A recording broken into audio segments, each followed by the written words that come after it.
La dernière cérémonie des Oscars a eu lieu dernièrement aux États-Unis, gangrénée par le côté woke de la force entre racisme décomplexé, discrimination et moralisation. Le téléspectateur fuit davantage chaque année ce show. Une cérémonie en déclin qui en dit long. On voit ça ensemble.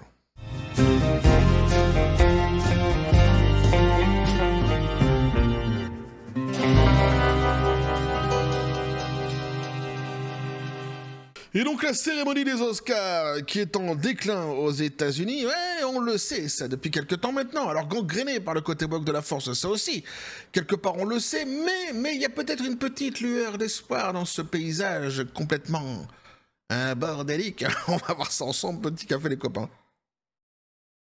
Alors je vous entends déjà taper sur votre clavier, bah ouais, mais des trackers à moi en train de dire « Mais tu nous parles des Oscars, hein? Tu ne parles pas des Césars en France, tu as choisi ton camp. » Oui. Ah oui, puis j'assume complètement. Je l'avais déjà expliqué par le passé. Pour ceux qui me suivent sur cette chaîne depuis quelques années maintenant, vous le savez, je l'avais expliqué notamment en live, me semble-t-il. Je ne parle plus des Césars en France depuis 2021. Depuis qu'il y a une femme qui est venue comme ça sur la scène et qui s'est foutue à poil. Je me suis dit qu'on avait atteint le point de non-retour de la plus haute débilité qui pouvait exister dans notre cher pays qu'est la France concernant cette cérémonie des Césars complètement boboisée, faut bien le dire. Et donc à partir de ce jour-là, je me suis dit que j'en parlerai plus, tout simplement. C'est aussi simple que ça. C'est tout à fait arbitraire, c'est tout à fait subjectif. C'est un boycott arbitraire, tu peux l'appeler comme ça, mais je l'assume. Donc pour juste remettre la citrouille au milieu du potager ici, donc je lis un article du passé où on nous disait justement Corinne Maziero, alias Capitaine Marlowe, entièrement nue à la cérémonie des Césars. Si je fais défiler donc l'image ici, vous la verrez complètement nue. Ici, on aperçoit à peine, hop, sa tête, hop, tac, je redescends. Je vais évidemment vous épargner cette image et la nudité, une fois de plus, donc de cette femme. Mais depuis ce jour-là, donc je ne parle plus, tout simplement. C'est aussi simple que ça, donc des Césars en France. Peut-être que si un jour ils redeviennent qualitatifs, j'en reparlerai. Mais là, je me suis dit, c'est bon. Ça va, c'est bon. Faites sans moi. Vous n'existez pas. C'est mieux. Ouais. Bref, donc du coup les Oscars. Eh oui, les Oscars aux États-Unis. Alors c'est fort édifiant en fait ce qui s'est passé durant ces derniers Oscars. C'est pour ça aussi ici que je voulais en parler. J'en avais pas parlé l'année dernière, mais j'en parle justement ici parce que il y a des choses qui changent, il y a des choses qui se passent, il y a des choses qui bougent.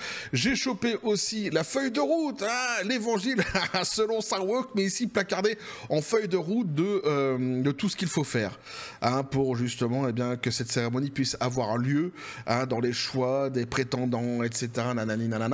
Donc ici, tu es dans la discrimination la plus totale, tu es dans le racisme XXL décomplexé, dans cette feuille de route officielle, qu'on va lire un petit peu ensemble à la fin. Mais d'abord, on commence donc avec cet article-ci qui nous dit « Les audiences des Oscars chutent avec 18 millions de téléspectateurs, le 3e plus bas jamais enregistré. » Donc il est évident ici que le grand public, les consommateurs, déserte tout simplement ce show. Ils ne s'y trompent pas une fois de plus.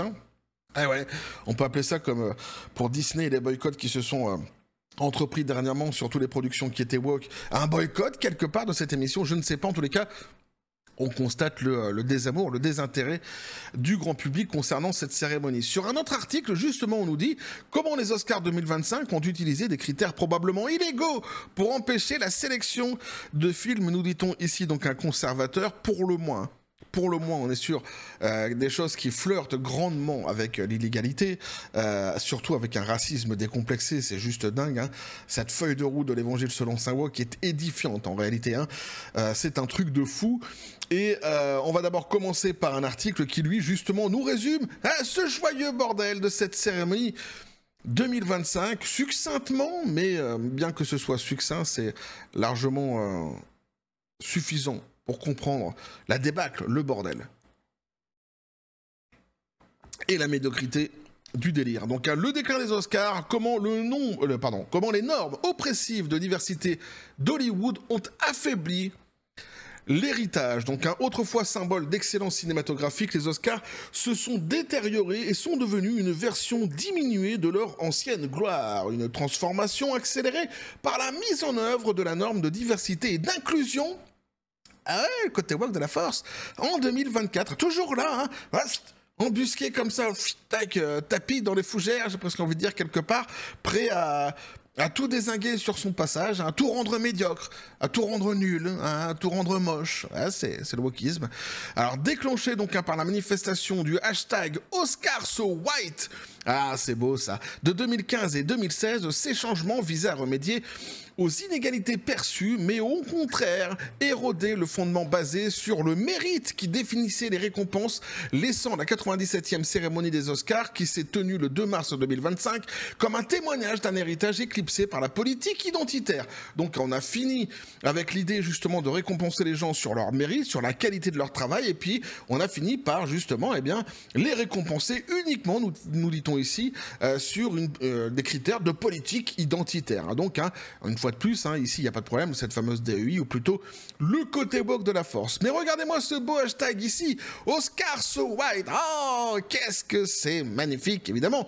Si tu enlèves donc le white et que tu le remplaces par une autre couleur, d'aucuns diront de toute façon en voyant cet hashtag-ci que ce serait donc un hashtag qui serait tout à fait raciste, et ils auraient raison.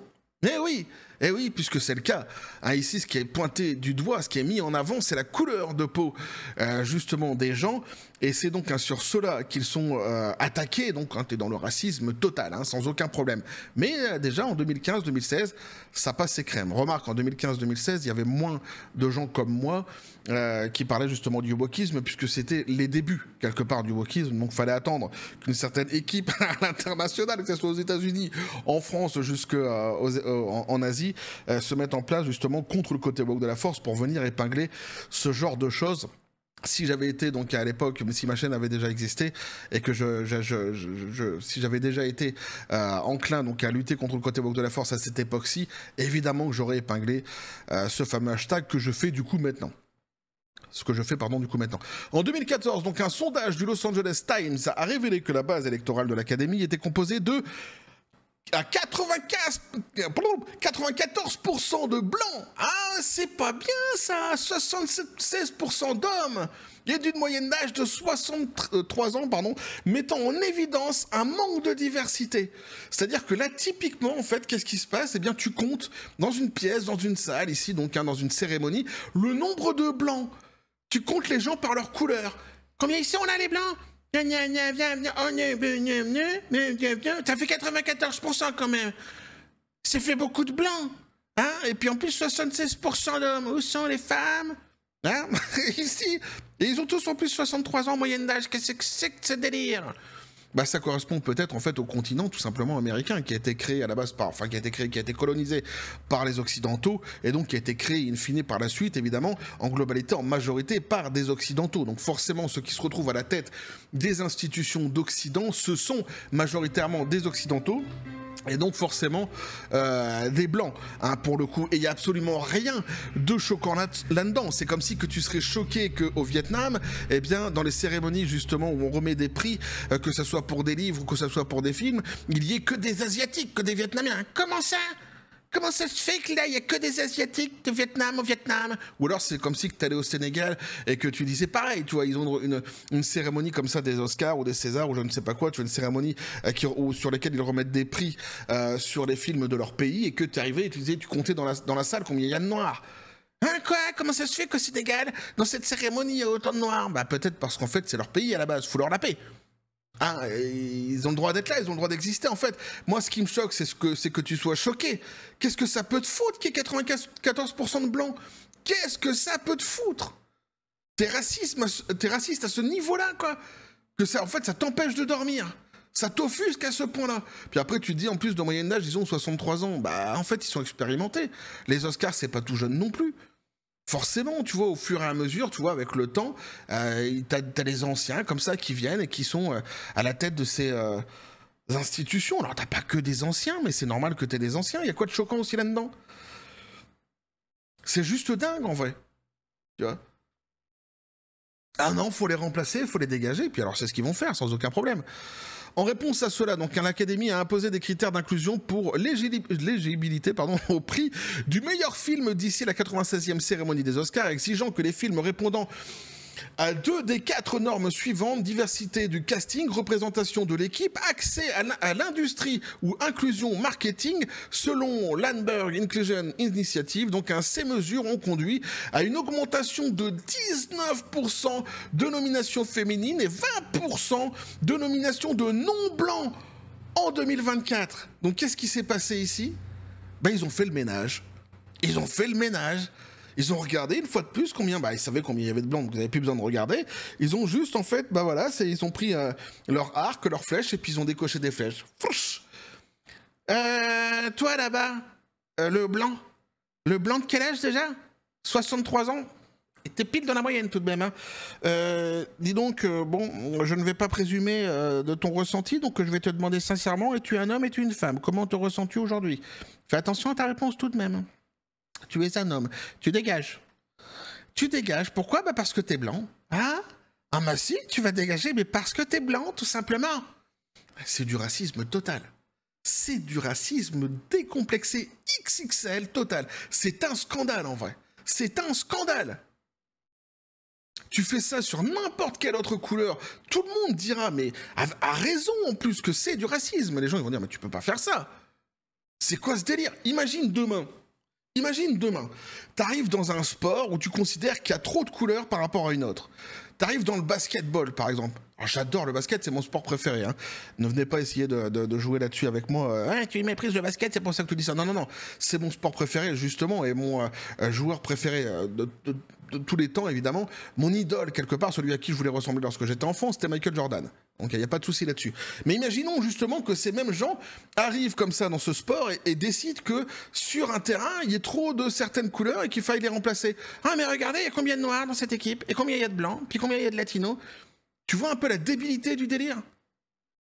Est-ce que tu vois d'abord la débilité, la dangerosité, la gravité du procédé et ce racisme XXL? Évidemment que ça choquerait tout le monde. Et une fois de plus, je dis, à raison. À raison. On irait voir ces gens-là, on dirait, mais qu'est-ce que ça peut te foutre? Les gens qui sont là, les mecs qui sont sur le parquet, je peux t'assurer qu'ils en ont chié. Depuis qu'ils sont gamins, ils s'entraînent. Depuis qu'ils sont gamins. Ils sont pas arrivés comme ça par magie. Quand t'as un mec, par exemple, comme Kevin Durant, on lui demande, un basketteur qui est hyper réputé aux États-Unis, hein, pour ceux qui ne connaissent pas, en NBA, un super joueur, on lui demande si tu pouvais aller voir ton toi de 12 ans, qu'est-ce que tu lui donnerais comme conseil? Le type, il répond, j'ai aucun conseil à lui donner parce que j'étais déjà focus à fond à 12 ans. C'est ça, tu vois, c'est des gens qui se sont battus, qui se sont entraînés comme des dingues pour arriver au niveau là où ils sont. Donc, ils sont arrivés sur le mérite là où ils sont. On s'en fout de leur couleur de peau. On s'en bat les Pokéballs façon Master Ball de leur couleur de peau. C'est surtout pas ça qui est intéressant, c'est surtout pas ça qui devrait intéresser. Le sport devrait t'intéresser. On parle de basket, bon, parlons de basket alors. Tu vois ce que je veux dire? Ben là c'est pareil, on parle de film, alors parlons de film. La qualité des gens, leurs compétences. C'est comme ça. Ce qui est intéressant en fait, la vraie question, c'est est-ce que les portes furent fermées par le passé, donc à toute autre ethnie? Visiblement non, puisqu'on nous dit qu'il y avait 94% de blancs. Donc il y avait aussi des gens qui étaient non blancs déjà qui étaient là à cette époque-ci. Donc ça veut dire que les portes n'étaient pas fermées. Donc ça veut dire que le temps se faisant, il y aurait peut-être eu un rééquilibrage naturel avec le temps, tu vois, avec l'apprentissage, avec les gens justement qui côtoient justement ces gens qui ont de l'expérience, nanani nanana, puis au final, tu vois, ça monte, et puis à un moment donné, tu te retrouves avec plus de mixité, mais de manière tout à fait naturelle, basée sur la qualité des gens, basée sur leur travail, basée sur leur pertinence, etc., etc. Là, il y aurait eu aucun souci. Mais là, c'est tout à fait l'inverse. Ici, ils font le ménage. Voilà. Dégagez, vous êtes blanc, vous dégagez. Et c'est normal, et ça passe crème. Aucun souci. Ou alors discrimination sur la base du sexe. Là aussi, c'est pareil. Tu vois, toujours les vendus selon Saint-Wok. C'est un scandale. Alors, cette refonte a cependant suscité des critiques, notamment de la part de Steven Spielberg. Bah, tu m'étonnes. Bah ouais, mais merci Steven quand même, hein, qui soutenait une représentation plus large, mais s'opposait à la révocation du droit de vote des membres les plus anciens.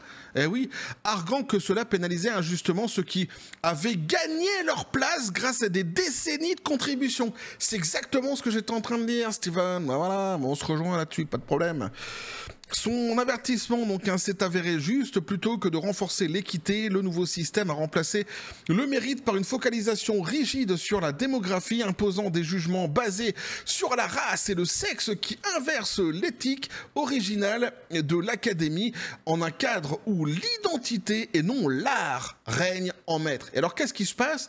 Eh bien, une fois de plus, t'es sur une cérémonie qui est devenue complètement nulle, qui est devenue médiocre, évidemment, comme partout où passe justement cette idéologie woke, puisque les mêmes causes produisant systématiquement les mêmes effets, ils ont défoncé cette cérémonie qui est devenue d'une médiocrité extraordinaire, XXL. Et alors là, une fois de plus, tu vois, c'est édifiant, parce que si eux, justement, se disant porteurs de lumière, woke, donc un réveillé, éveillé sur le monde et sur les réalités, avaient raison. S'ils avaient tout vu à l'avance, tout ce que toi tu ne vois pas n'étant pas woke, eh bien forcément, tu vois, ici, puisqu'ils installent leur idéologie à coup de bâton, à coup de forceps, en virant les gens, machin de ça, eh bien on aurait constaté cette intelligence-ci. Aujourd'hui, on l'aurait constaté. On aurait récolté les fruits de cette intelligence que nous n'aurions pas perçue nous-mêmes par le passé. Et on se serait incliné en disant « Ah ouais, elle est davantage de meilleure qualité maintenant la cérémonie, chapeau bas, vous aviez raison les woke ». Sauf qu'une fois de plus, en fait, c'est l'inverse. C'est d'une médiocrité incroyable. C'est nul, nul, nul, c'est nul. Et il n'y a rien à tirer, en fait, de cette idéologie. Donc, une fois de plus, en fait, tu constates ce qui était évident pour quiconque réfléchirait un petit peu sur le sujet par le passé déjà. Tu le constates ici, tu l'as sous les yeux. Pour dire la chose clairement, c'est de la merde. Tout simplement. Ce changement s'accompagne d'une baisse inquiétante de la diligence des électeurs. 4 membres de l'Académie, un réalisateur, un scénariste et un attaché de presse et un directeur du casting ont admis avoir omis de voter pour Dune partie 2. Les mecs, ils ont oublié. Nominé donc pour l'Oscar du meilleur film qui a rapporté 714,4 millions de dollars dans le monde, invoquant sa durée, trop long, de 2h46 minutes, ou un manque d'intérêt pour la science-fiction. Les mecs, ils ont pas voté parce que c'est trop long.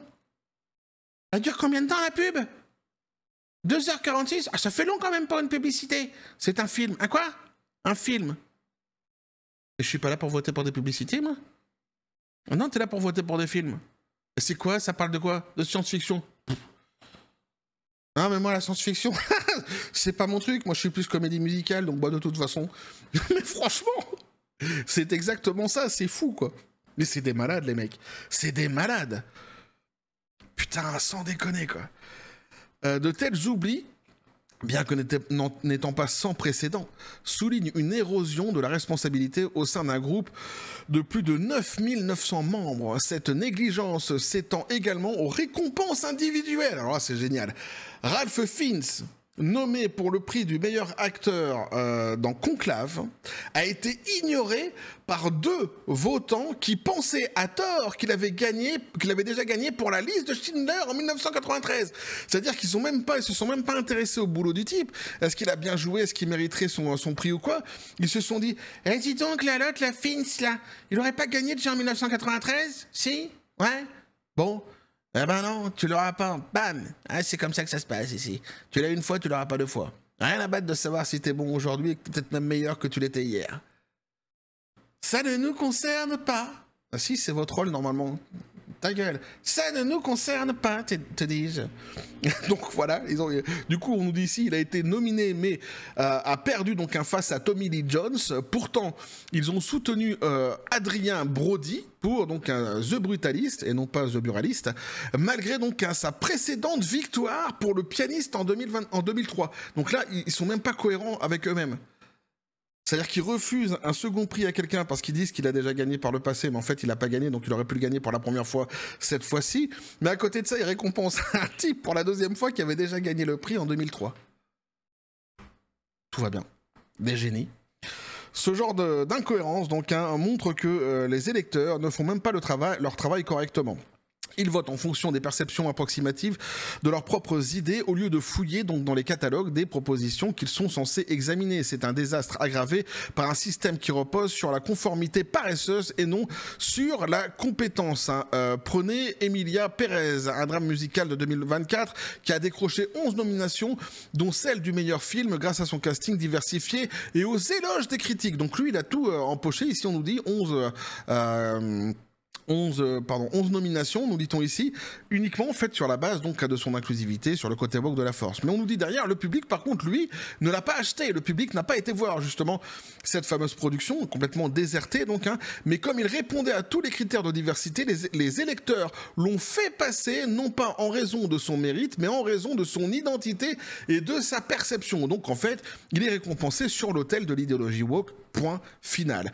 En revanche, donc, les films primés par le passé, comme Le Seigneur des Anneaux, Le Retour du Roi, qui a également remporté 11 Oscars en 2003, a rapporté 1,14 milliard de dollars dans le monde, ont démontré une synergie entre mérite artistique et public. Et oui, ce type de résonance est aujourd'hui manifestement absent. Dans des films comme Dune, partie 2, donc, et Wicked, ce dernier, donc, ayant rapporté 378 millions de dollars, sont éclipsés par des projets qui s'alignent sur des mandats de diversité plutôt que sur un attrait général, montrant une profonde déconnexion entre l'académie et les spectateurs qu'elle servait autrefois. Donc cette déconnexion a eu des conséquences néfastes sur les Oscars. L'audience de la cérémonie de 2023 a chuté de 18,7 millions de téléspectateurs contre 43,7 millions en 2014. Juste un truc de dingue, donc selon Nielsen.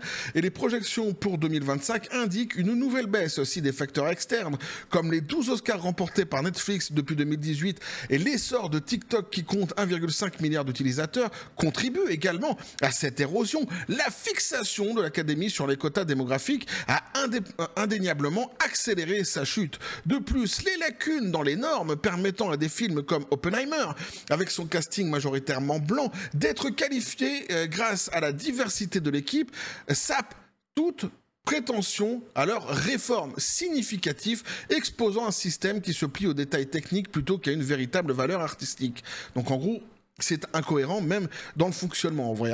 Donc la trajectoire des Oscars est celle d'un déclin, l'incompétence des électeurs qui se manifeste par des chefs-d'œuvre donc à négliger et des jugements confus combinés à une instance mal avisée sur l'identité au détriment du mérite à transformer une institution autrefois synonyme d'excellence en une relique de son passé. La remarque de Spielberg est juste: un système qui sacrifie ses principes fondamentaux au nom des apparences, voilà, risque de perdre son âme alors que le public délaisse les Oscars et que les films à succès sont mis à l'écart. L'Académie se trouve à la croisée des chemins, son héritage étant diminué non pas par l'évolution mais par son incapacité à maintenir les normes même qui ont fait sa grandeur. Alors, juste, on va aller voir ensemble le petit passage aussi quelque part, la petite éclaircie qu'il y a dans ce tableau si bordélique dont je parlais en début de vidéo, puisque effectivement, en fait, normalement, les Oscars sont bourrés de messages politiques,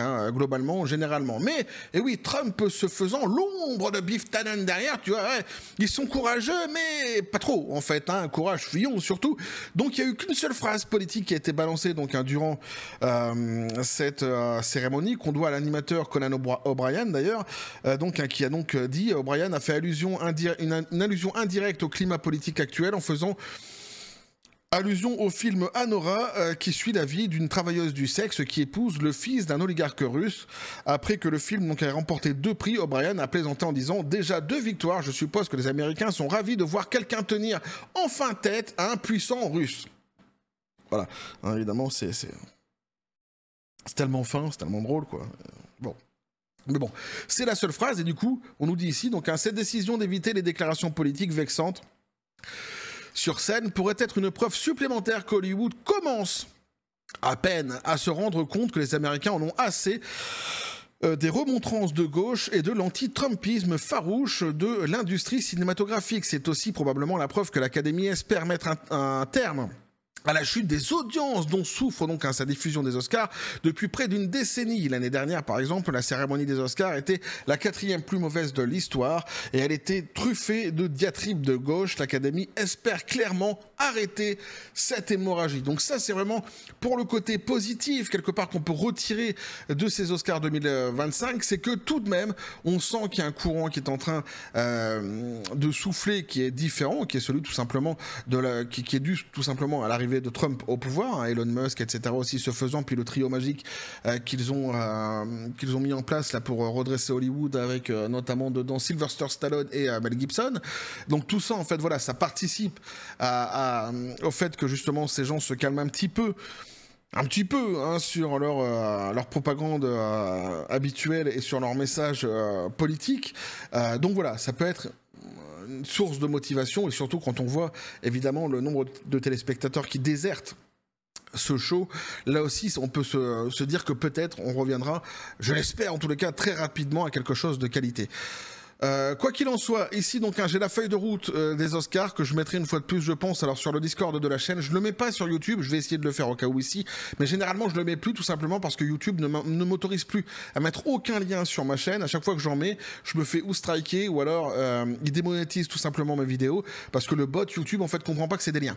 Il comprend pas que c'est des sources tout simplement. Donc avant je sourçais à chaque fois tout ce que je disais, maintenant je peux plus le faire, mais dès lors que je veux vous donner un lien sourcé justement, eh bien je le mets sur le Discord de la chaîne en règle générale dans le salon sujet chaud sur la dernière vidéo. Voilà, pour ceux qui voudront voir justement cette feuille de route des Oscars qui est tout à fait incroyable, parce qu'on nous dit ici par exemple pour atteindre donc la norme A, le film doit répondre à l'un des critères suivants, donc un asiatique, un hispanique latino, un noir afro-américain, indigène, un amérindien autochtone d'Alaska, du Moyen-Orient, de nord-africain, donc un natif d'Hawaï ou d'autres îles pacifiques, autre race ou ethnie sous-représentée. Donc une fois de plus ici, tu es dans ce que je disais tout à l'heure, en fait, cette discrimination qui est décomplexée, volontaire, tout comme ce racisme en fait ici qui est totalement décomplexé, dont on sait d'ailleurs que dans les races qui seront ici données, puisqu'il est bien question de race, c'est comme ça que eux les appellent les races ou ethnies sous-représentées, pour reprendre leur terme,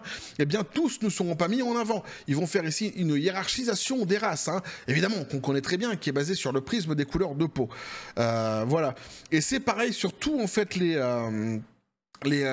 aspects ici, par exemple, sur la distribution générale, au moins 30% de tous les acteurs donc dans les rôles secondaires et plus mineurs sont issus d'au moins 2 groupes sous-représentés, donc un femme, groupe racial ou ethnique, LGBTQ+, ou personnes ayant des handicaps cognitifs ou physiques, ou qui sont sourdes ou malentendantes. Alors là, c'est pareil, tu vois, tu constateras que cette ligne concernant les handicapés, elle existe bien, mais qu'une fois de plus, tu as un tri en fait sélectif qui est fait à chaque fois par le côté woke de la force.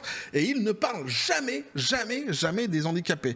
Ici, il y a 2 groupes qui seront retenus, évidemment 3 à la limite avec les femmes. Tu as donc les femmes, mais à moindre mesure, plutôt le côté LGBTQ+, ça c'est certain, et groupe racial ou ethnique, ça tu peux être sûr que ça sera retenu par le côté woke de la force. Et ça se décline absolument sur tous les critères, sur tous les domaines. Par exemple ici, leadership créatif et équipe de projet, pareil, femmes, groupe racial, LGBTQ+, etc. Donc avec toujours le même racisme décomplexé. C'est juste un truc de dingue, cette feuille de route, l'évangile selon Saint Woke, ici qui nous est donné, que je mettrai donc sans doute sur le Discord de la chaîne, si j'arrive pas à le mettre, dans les liens des descriptions, donc des vidéos. Sous cette même vidéo, si une fois de plus, YouTube m'enquiquine, quoi, si tu préfères. Donc voilà ce qu'il en est ici, donc pour ces fameux Oscars qui se sont passés donc aux États-Unis dernièrement, les Oscars 2025, un sacré bordel, on l'a compris, de médiocrité, d'incompétence, d'incohérence aussi dans leur procédé, c'est-à-dire que en plus ça ne flotte pas, en plus d'être complètement débile, en plus d'être raciste, en plus d'être dans une discrimination XXL, ça ne flotte pas, ça ne fonctionne pas, c'est bourré d'incohérence, bourré de gens qui sont incompétents. Et pour le reste, je pense que j'ai relevé à la lecture justement de l'article que nous avons lu ensemble suffisamment de points pour vous démontrer à quel point cette cérémonie empreinte de wokisme est tout à fait méprisable, dégueulasse, abjecte dans son fonctionnement, affligeante dans son racisme. Une fois de plus, qu'on démontre sur cette même chaîne, le wokisme, le côté woke de la force, c'est le nouveau racisme 2.0. C'est aussi les procédés fascistes, etc., qui sont empreints justement des régimes du passé que le côté woke de la force se plaît à emprunter aussi. Je peux reprendre par exemple ici la cancel culture, mais tout simplement le cancel plus globalement, le bâillon mis sur les opposants quels qu'ils soient, le harcèlement, etc., tous ces procédés qui sont bien connus du côté woke de la force. La seule lueur d'espoir qu'on peut avoir dans tout cela, une fois de plus, c'est le fait qu'il y a quand même des gens qui ont les fesses qui font bravo actuellement du côté d'Hollywood avec l'ombre de Trump qui plane derrière. Alors actuellement, tu vois, il est pris dans ces trucs politiques, machin, avec Zelensky, etc., mais il y a des équipes qui s'occupent de toute façon, qui sont là pour s'occuper du domaine Hollywood, donc ils s'en occupent. occuperont. Et lui, à un moment donné, il ira poser aussi son regard là-dessus. Donc c'est certain qu'il y a des chances, et je le souhaite, que les choses changent et qu'on revienne sur quelque chose de plus qualitatif. Et même si c'était pas d'une qualité extraordinaire, au moins qu'on arrête avec le racisme. Au moins qu'on arrête avec cette discrimination qui est horrible, qui est terrible. Et tous ces gens, justement, qui à chaque fois prennent pour ceux qui sont empreints d'une lumière divine et qui nous font la morale, justement, en faisant la promotion de cette idéologie, en nous insultant, nous, qui luttons contre, justement, ces pratiques racistes ou de fascistes, alors que c'est eux, typiquement ici, on a les exemples sous les yeux, qui empruntent, justement, ces voies, et bien que ces gens, justement, se remettent éventuellement en question. Je ne sais pas s'ils le pourront, mais s'ils ne le font pas, qu'ils dégagent, tout simplement, pour redonner la place à certaines personnes qui le mériteront. Sur le mérite, tout simplement, sur des films qui seront bons, sur des acteurs qui seront excellents, sur des gens qui sont capables avec pertinence de juger de tout cela, qui s'endormiront pas ou qui n'oublieront pas de voter pour certaines personnes parce que dans sa tête, il avait pensé que c'était pas ça ou que... Enfin, voilà quoi. Exactement ce qu'on vient de lire ici. Donc faut espérer que ça aille dans le bon sens par la suite, on verra, on suivra ça. Et évidemment, l'année prochaine, ça risque d'être très intéressant tout ce qui se passe à Hollywood et autour donc du cinéma depuis donc l'investiture de Trump. Et on va continuer à suivre tout ce joyeux bordel ensemble. N'hésitez pas à me dire ce que vous en pensez dans les commentaires. Et oui, à vous abonner si le contenu vous a plu, activez la petite cloche pour les prochaines notifications, les prochaines vidéos qui vont arriver, à balancer un like, à partager la vidéo. Vous avez mon X sur le Discord, le Facebook de la chaîne qui sont dans la description des vidéos. N'hésitez pas à venir et à basculer du côté de la force absurde des réseaux sociaux. Sur ce, les copains, je vous dis comme toujours, à la John Spartan. Paix, félicité, pistolet à poudre, c'est à toi. Qu'est-ce que tu penses de tout cela ? Voilà, qui dégage. Ouais, c'est ça. Je suis assez d'accord. Lui dit, sa phrase exacte, c'est comme Kathleen Kennedy, qui dégage. Ouais. Oh, je suis assez d'accord avec lui, surtout lorsqu'il pointe du doigt Kathleen Kennedy. Mais tu vois, pour le coup, ici, quelque chose quand même qui est pas mal. On a vu un Spielberg qui est en fait finalement dans le bon sens, qui dit exactement comme nous. On n'est pas tout seul, donc c'est pas mal. En plus, Spielberg, c'est quand même quelqu'un qui a du poids aux États-Unis, même s'il a été controversé lui aussi, qu'il a basculé parfois du côté woke de la force. Mais tu vois, si les gens font machine arrière et qu'à un moment donné ils se rendent compte de leurs conneries, ils sont les bienvenus, il n'y a pas de souci. Bref, on va continuer à suivre tout cela sur cette même chaîne, toujours dans la joie et la bonne humeur. Et oui, et que la force soit avec vous.